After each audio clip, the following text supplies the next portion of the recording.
Dragon Ball Z Kakarot is Bandai's latest installment in the Dragon Ball franchise, and is probably their best game of the series since, in my opinion, Dragon Ball Budokai 3. Now, the story is what you'd expect from a Dragon Ball Z game, just the usual Saiyan arc, Android arc, and Blue arc, with some super surprises mixed in, and I'm not going to spoil anything, but a nice Easter egg for our Xenoverse fans as well, which I think is really nice. However, there is some things that annoy me, like missing iconic scenes, but there's nothing you can really do about that. However, one thing I want to say are the side quests. The side quests are nothing but fetch quests or brain dead fight this guy here quests, which is kind of annoying, but the character interactions and being able to fly around and see other characters of the Dragon Ball world and just go up to them is just so nice. And each character has different dialogue for the side quests if multiple characters can do the same side quest, which I think is a wonderful addition and a really great job by the writing team. Just to give us fans some extra service, which I think is great. The fetch quest is annoying, and the fetching is annoying for the side quests, but other than that, the side quests are just beautiful interactions.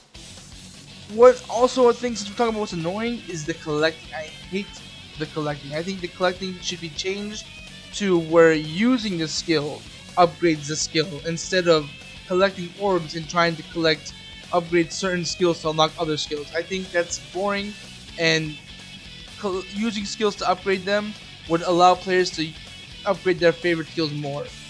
But one thing I loved more than anything was the driving. The driving was probably the most fun, and just looking at the game world in game while driving the car just looks so beautiful. It just takes, if you're a Dragon Ball fan, it takes your breath away. It's just a beautiful recreation of the Dragon Ball world, and you can really tell they went really hard with the detail and all these secret Easter eggs. Like, you can go to Grandpa Gohan's house.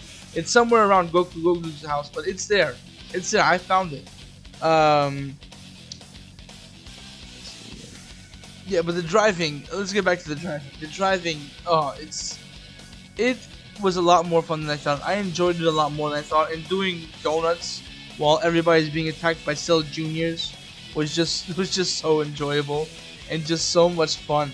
I think they should definitely do the driving more. But now let's get to the combat, where the game really shines. If you've played the game since Budokai Tenkaichi, then you're gonna know what the combat is like. It's your basic. You have 4 moves to choose from. You choose a special move. However, in the dodging in this game is amazing. I don't even move around normally in the game. I just dodge everywhere because it just feels great. And also, one thing important that I didn't know about when I first started playing, but you have to know, is the stun gauge. This is very important. If you can break your stun gauge, it will let you do some flashy stuff. It changes the camera angle, so like whenever you finish combos, it'll be a lot more cool looking and a lot more flashy. Which I think, it's a Dragon Ball Z game. That's what you want. You want flashy, crazy combat. It can be mashy at some times, but the enemy prevents you from mashing full hard by charging red and attacking you, which I think is a nice little addition. Sometimes it will break the flow of combat, at least for me, but other than that, I can't really complain.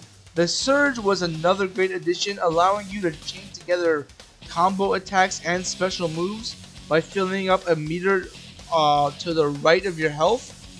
And it's a great idea and a really wonderful concept, and you can really do some crazy stuff, and the game just looks good. Like, all the combat, like all the characters' moves, they really do pay homage to the anime and the manga very well in the combat, and it really does feel like you're fighting like a Dragon Ball Z style. Remember, when you were a kid, you would have recess going ha as fast as you can with your fists. Come on, everybody did that back in the day. Everybody, you can't tell me you did it. Everybody did that. But The combat really does shine, especially when you get the ultimate finishers. If you get the ultimate finishers, you are in for a treat at the end, man. But the combat is probably where this game is the best. So the verdict, I think I should get to the verdict now. The verdict of this game, I give it a solid B plus if you are a fan of the series. If you are not, then there really isn't much for you here. There is not, so maybe a C minus for you.